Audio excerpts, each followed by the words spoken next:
이어서 고영일 변호사님께서 낙태죄 처벌법 개정안과 관련해서 10분간에 걸쳐서 논평을 진행해 주시겠습니다. 네, 고영일 변호사입니다. 반갑습니다. 우선 신동일 교수님께서 법철학 교수님입니다. 여러분, 철학이 들어가니까 강의 듣는데 글이 굉장히 쉬워요, 어려워요? 저도 어렵습니다.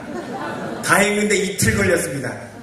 그래서 철학 하시는 분들은 일단 얘기할 때 눈을 감고 인생이란 이렇게 하시는데, 그래도 교수님께서는 법철학 교수님이라 눈을 뜨고 강의를 해주셔서 너무 감사하고요.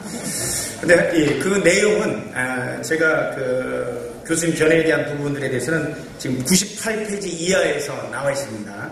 우선 이제 헌법재판소 결정에 대해서 굉장히 냉철하게 이렇게 법철학적으로 분석을 해주셨는데요. 두 가지 정도로 이렇게 말씀을 드릴 수 있을 것 같습니다. 헌법재판소법에 따라서 우리나라 헌법재판은 해당 사건이 돼야 됩니다. 어떤 사건이 구체적으로 사건화가 돼야 되고, 이걸 구체적 주범통제라고 하는데, 구체적 주범통제가 돼야 되는데 마치 입법 지시까지 이번에 포함했다는 점에서 심각한 문제점이 있다고 지적을 해주셨는데, 너무 좋은 이런 지적을 해주신 것 같습니다. 어떤 부분이냐면 사회 경제적 사유를 포함해 결정 가능 기관과 사회적 경제적 사유를 구체적으로 어떻게 조합할 것인지, 상담 요건이나 수료기관 등과 같은 일정한 절차적 요건을 추가할 것인지 여부 등에 관해서 우리 재판소가 설치한 한계 내에서 입법 재량을 지닌다. 이건 법관이 법을 만듭니까? 국회가 법을 만듭니까? 국회가 만드는데 법관이 법을 만든 거야. 국회로 하여금 법을 만드는 재량을 다 올가낸 거예요. 그래서 이거는 형법에 보면 이런 내용이 있습니다. 헌법에 의해서 설치된 국가기관, 국회죠. 국가기관을 강압에 의해서 전복 또는 그 권능 행사를 불가능해 한 것을 헌정문란행위라고 합니다. 이거 헌법재판소 헌정문란행위를 한 거예요. 그래서는 헌법재판소 재판관, 재판장부터해서 직권남용으로 한번 고발해 보려고 했죠. 아니, 대법원장도 구속시키는데 헌법재판소장이 왜 구속 못해? 권리남용을 이렇게 하면 아니에요. 헌법재판소는 그냥 헌법재판소법 45조에 따라서 헌재는 헌법재판소로 제청된 법률을 또는 법률 조항의 위헌 여부만을 결정하면 되는 거예요. 그런데 입법 재량까지 이렇게 박탈한다는 것 자체가 직권남용이고, 실질적으로 형법에 규정된 헌정 질서를 물러나게 하는 행위. 요즘 말로는, 다른 말로는 적폐라고 합니다. 이런 거. 그 다음에 딱 한 줄로 우리 교수님께서 이 헌법재판소 결정을 축약해 주셨는데, 만일 태아의 결정권이 인부의 자기 결정권보다 낮은 이익이라고 한다면 자유를 위해서 더 높은 생명권을 포기하는 것을 허용하기 때문에 범죄할 자유도 자유의 범위에 포함된다고 이렇게 해석된다는 거예요. 너무 종국을 찌르는 이런 비판이고 굉장히 좋은 지적이라고 생각합니다. 그래서 당연히 인정되는, 전제되는, 모든 권리에 전제되는 생명권이 사법부, 헌법재판소 한 번 결정으로 인해서 타협하고 처분이 대상, 생명권을 처분할 수가 있나요? 처분이 대상이 되는 점에서 참으로 끔찍한 현실입니다. 축약하면 헌법재판소 재판관들을 낳은 어머니들은 자기 결정권이 있었습니까? 없었습니까? 있었습니다. 그런데 그 어머니들은 그 헌법재판소 재판관들의 생명권을 더 귀히 여겨서 낳았던 거예요. 그런데 헌법재판소 재판관들은 그 결정이 옳지 않았다고, 나를 지웠어야 했다고, 이 세상에서. 자기들은 그 엄마의 사랑의 혜택을 받고 남이 태중에 있는 생명권은 제거해도 된다고. 이게 우리나라 사회가 그만큼 이성이 마비되고 있다는 거예요. 이걸 요즘 말로 내로남불이라고 합니다. 자기들은 누리고 남의 애기들은 죽여도 된다고. 두 번째, 민법에서는 태아는 어머니 복 중에 있어도, 태 중에 있어도 상속을 받을 수가 있어요. 그리고 유언으로 이 사람이 증여를, 야, 누구 뱃속에 있는 애한테도 줄게, 할아버지가 며느리 뱃속에 있는 손자한테 증여를 할 수가 있습니다. 그리고 손해배상을 당했을 때 태아도 태어난 곳으로 이렇게 간주를 합니다. 이거는 뭐냐? 재산권을 누리는 권리를 태아에게 인정을 하는 거예요. 그런데 재산권을 우리가 누리려고 하면 뭐가 전제가 돼야 돼요? 생명권이 전제가 돼야 됩니다. 모든 권리의 전제가 되는 생명권을 인정 안 하고 재산권을 누릴 권리를 인정한다.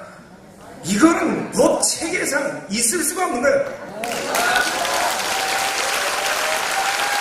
네, 마지막으로 헌법재판소 이번 결정을 비판한다면 지존파나 막가파 같은 사람들도 사람을 여러 명 죽였지 않습니까?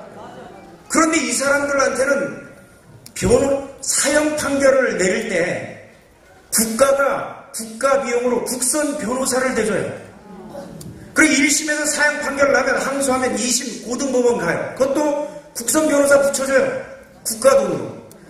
사형 판결을 또 이제 내려지면 상고를 하면 대법원까지 갈 때도 또 국선 변호사를 붙여줘요. 국가가.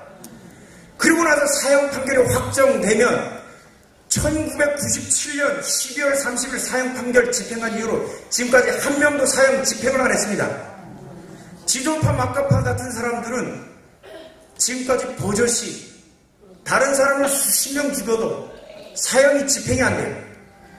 지존파 막가파는 태어나서 말을 할 수 있다는 이유로 상고를 할 수 있고, 어머니 뱃속에 있는 애들은 말을 못한다는 이유 하나가, 엄마한테 자기 생명을 의존한다는 이유만으로 엄마의 자기 결정권의 행사에 의해서 죽여버려요. 여러분, 태아가 지존파나 막가파보다 더 끔찍한 범죄를 저질렀나요? 이게 우리나라 사회가 지성이 마비되고 이성이 마비되고 우리의 생명을 해하는 것을 정당화하는 식으로 전체주의화 흘러가고 있다는 거예요. 네. 그리고 나머지 부분들은 우리가 미국의 예는 전체 금지해버린 것, 전 기관을 통해서 금지해버린 낙태 금지법, 그리고 낙태를 제한하는 그걸 임부의 수요자는 임산부의 낙태할 권리를 제한하거나 공급자인 병원을 까다롭게 해버린 거예요. 그런 식으로 낙태를 제한하는 법들이 있는데, 일단 이런 개정 방향에 대해서는 우선 홍순철 원장님이나 아까 차 원장님께서는 낙태 수술의 급여화를 했는데, 이거는 낙태를 하지 않고 출산하는 것을 장려하는 인센티브와 저는 배치된다고 생각을 하고 있습니다. 그래서 이 부분은 좀 조정이 있어야 되지 않나. 한편으로는 태어나는 것을 장려하면서 한편으로는 낙태 수술을 손쉽게 접근할 수 있는 접근 가능성을 열어준다는 부분에서는 좀 급여 부분에서 허용하는 부분에서는 조금 더 논의 여지가 있지 않는가 이런 생각이 됩니다. 그리고 대한민국 민법에서는 친권자, 미성년자인 어린이나 청소년들하고 엄마 아빠, 친권자하고 이해가 상충되는 경우가 있습니다. 미성년자는 스스로 자기 재산을, 예컨대 할아버지한테 재산을 받으면 관리를 친권자는 엄마 아빠가 하잖아요. 그랬을 경우에 엄마 아빠가 야, 너 그거 나한테 증여해 해서 엄마 아빠 명의로 옮길 수 있을까요? 애들 권리하고 엄마 아빠 권리가 충돌하잖아요. 그럴 때는 특별 대리인을 선임해야 됩니다. 제3 대리인을 이 미성년 자녀에게 선임해줄 권리를 인정하고 있어요.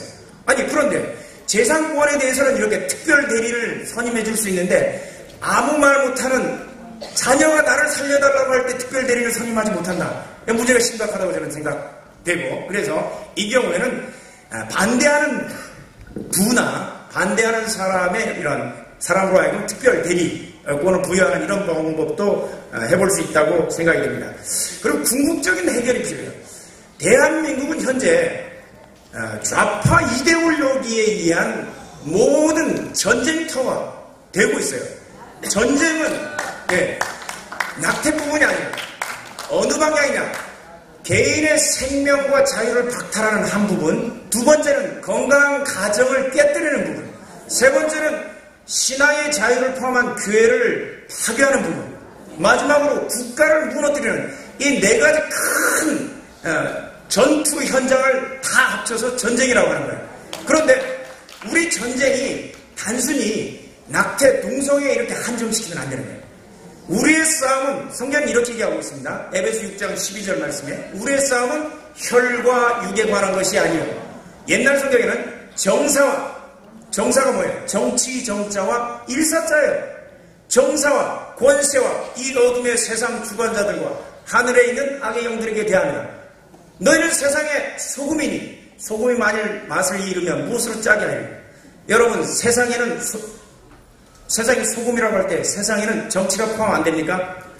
당연히 포함되는 거예요.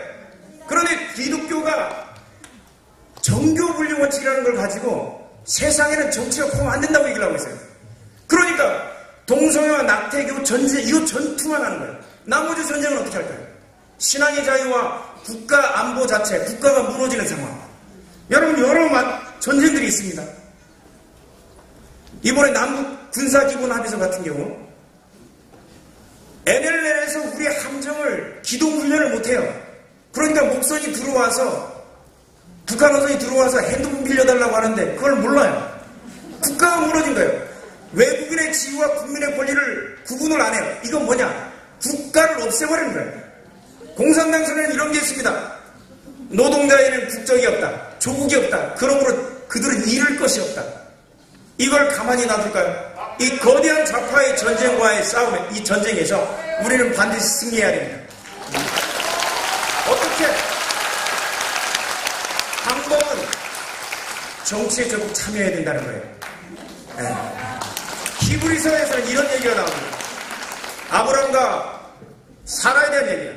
저희가 나온 바 본향을 생각하였다면 돌아갈 기회가 있었으려니와 전라도 사람은 어느 당 찍어야 되고 영남 사람은 나온 바 본향 생각 어느 당 찍어야 됩니까? 그러지 말라는 거예요. 저희가 이제는 더 나은 본향을 사모하니 곧 어디에 있는 것이라? 하늘에 있는 것이라. 그러므로 하나님께서 저희의 하나님과 일컬음 받음을 부끄러워하니 하시고 저희를 위하여 한 성을 예비하셨느니라. 여러분 나온 바 본향이 아니라 하늘에 있는 본향 생각해서 우리 성경의 성경의 가치를 지킬 수 있는 사람, 그들을 향해서 여러분들이 표를 찍으면 여러분들의 말을 따라서 이런 좋은 법안들을 만들어낼 수가 있습니다. 마치겠습니다.